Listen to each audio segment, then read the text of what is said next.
안녕하세요. 저는 안성봉산도장에서 신앙하는 녹사장 강수자입니다. 저는 제주도에서 그 5형제들 중 둘째로 태어났는데요. 현재 오빠가 제주 연동도장에서 신앙하고 있습니다.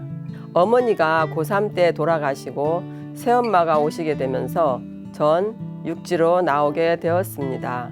결혼을 하고는 부천으로 집을 짓고 가서 지금껏 살고 있습니다.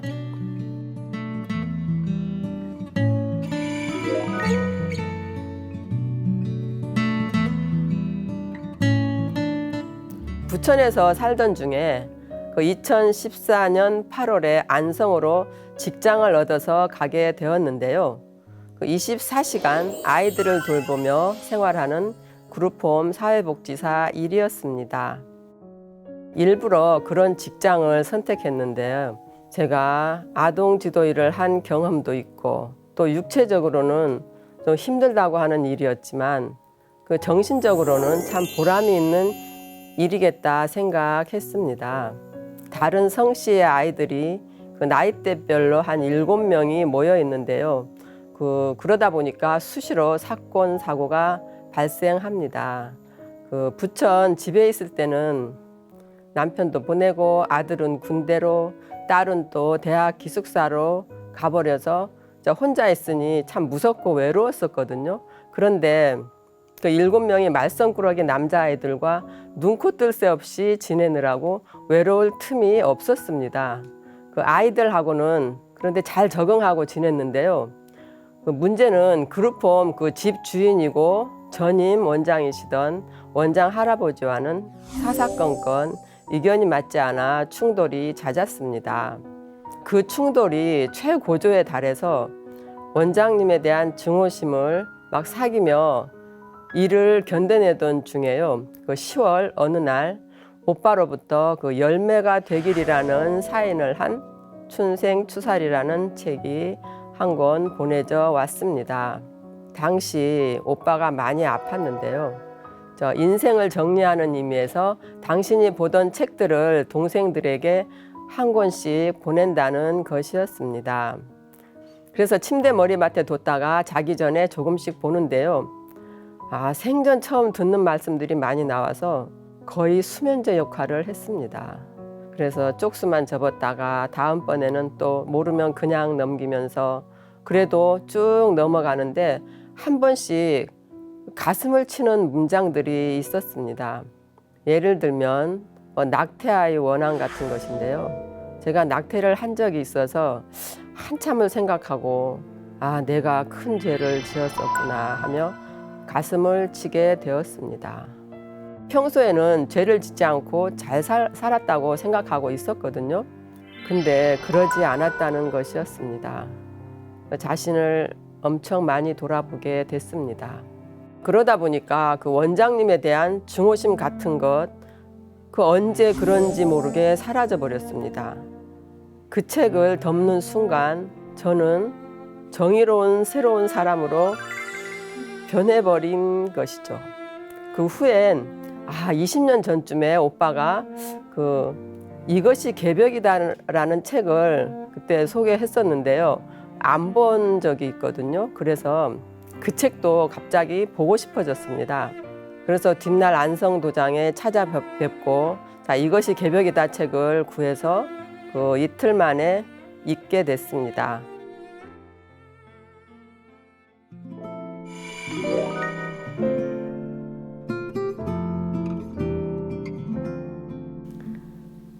도장을 처음 방문했을 때는요.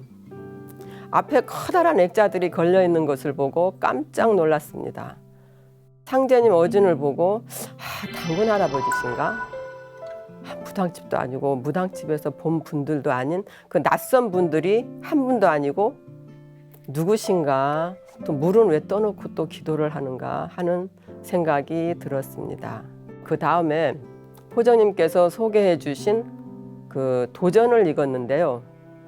도전에서 그 어진을 보고서야 그 액자에 계신 분이 상제님이시고 태모님이었구나 하는 걸 알게 됐습니다. 그런데 그 하나님 아버지라는 말은 익숙한데 그 그 하나님 어머니라는 말이 또 낯설어서 1년 이상 가슴에 와닿지 않았습니다.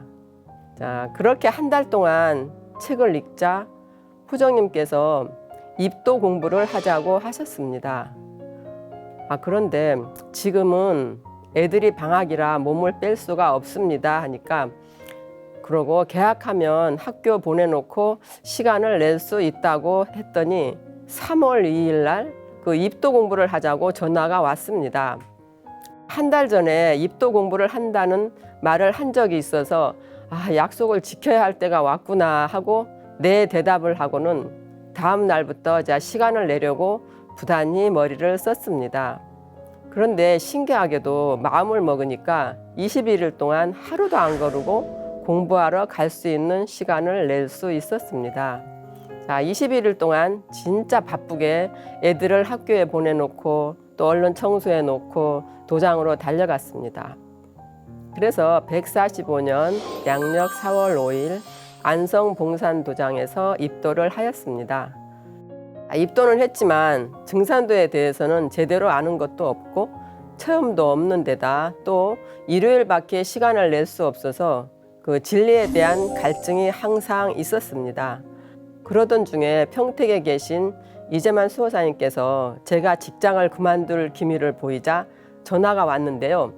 안성봉산도장에 책임자가 없어서 아침 청소를 모실 사람이 없다고 도장에 상주할 수 있냐는 것이었습니다.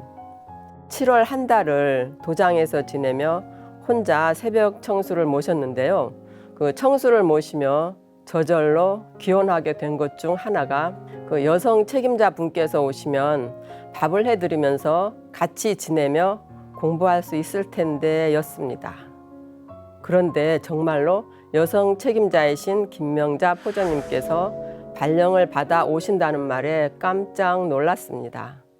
그 후로 집에 가는 것을 미루고 포정님을 쫓아다니며 도장 생활을 하게 됐습니다.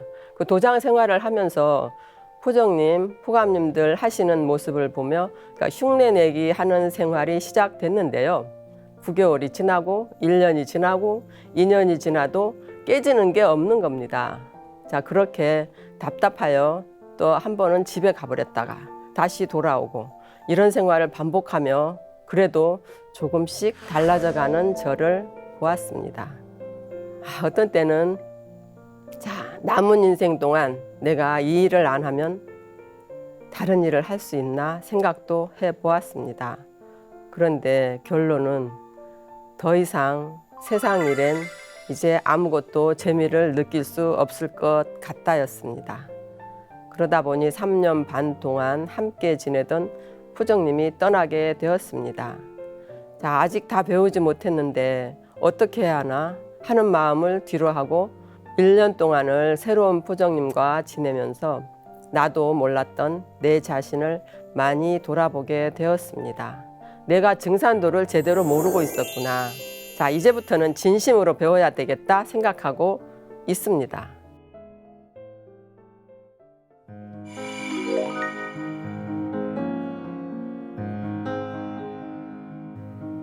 조문도 석사가이라는 말이 있는데요. 아침에 도를 들으면 저녁에 죽어도 좋다는 말인데요. 고등학교 때부터 이 말을 참 좋아했습니다. 그래서 항상 도를 닦겠다는 생각을 아련히 했었는데요. 도전책을 받고는 제일 먼저 읽은 부분도 그 6편 도통과 진주였습니다. 그래서 이 글이 확 와 닿았는데요. 도전 4편 100장 도통문을 여는 신법 닦는 대도를 내려주심. 심야자는 귀신지 축이하여 문호야요 도로야라. 마음이란 귀신이 문지돌이요 드나드는 문호요 오고 가는 도로니라. 신이 혹 유선하고 혹 유악하니 선자 사지하고 악자 계지하면 오심지 축이 문호 도로는 되어 천진이라. 신이 혹 선하기도 하고 악하기도 하니 선한 것을 본받고 악한 것을 잘 고치면 내 마음의 문지도리와 문호와 도로는 천지보다 더 큰 조화의 근원이니라.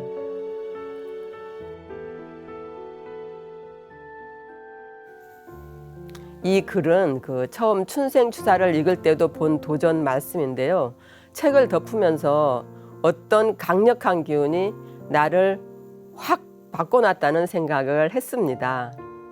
그 정의로운 인간으로 다시 태어난 자신을 보게 된 것인데요. 처음엔 수면제였던 책이 막판에는 나를 벌떡 일으켜 세워서 자신을 돌아보게 했고, 또 나아가서는 더 큰 조화의 근원을 알고 싶은 생각도 들었습니다. 마음의 힘을 어렴풋이 알게 된 전 입도를 하고 그 사소한 것도 기도를 하게 되었는데요. 또 그 기도를 하면 거의 다 들어주시는 것만 같기도 했습니다. 증산도에는 천도식 문화가 있다고 하여서 그 직선조 천도식을 올렸습니다. 다른 곳에서는 그 법사님에게 맡겨서 한마는 조상님 기도를 드린 적이 있었는데요. 증산도는 내 조상님 천도를 위해서 내가 직접 기도하며 21일 정성을 드린다는 게 너무 좋아서 그 21일 동안 조상님들 한 분 한 분을 부르며 회원하시라고 기도드렸습니다. 그 특히 제주도의 그 4.3 사건 때 수장당하신 큰아버지 회원 기도를 열심히 했는데요. 기도한 지 21일째 되는 날 꿈을 꿨는데 커다란 원탁 의자에 옛날 옷들을 입으신 분들이 둘러앉아서 담소를 나누고 계셨고요. 그 여자분들은 탁자 밑에 하얀 옷들을 입고 둘러앉아서 또 이야기를 나누고 계셨습니다. 그곳을 한 바퀴 휘 둘러보고 밖으로 나오는데요. 그 탁자에 계신 한 분이 일어서서 저를 따라 나오셨습니다. 그래서 보니까 그 핸섬한 젊은 총각인데요. 영화배우 이준기 비슷하게 생겼습니다. 그래서 나중에 오빠에게 혹시 물어보니까 그분이 바로 큰아버지라고 하셨습니다. 자, 이제 원을 다 풀고 저와 함께 도문에 들어서 공부하자고 기도를 드렸었는데요. 제 기도에 응감하신 것 같아서 참 기분이 좋았습니다. 앞으로는 우선 저 자신이 진리의식을 고취시켜서 그 사상신앙을 하고 또 신법을 연마하여서 진실한 열매를 거두는 일꾼이 되겠습니다. 그래서 도장 개척에 도전하는 것을 목표로 하고 있습니다.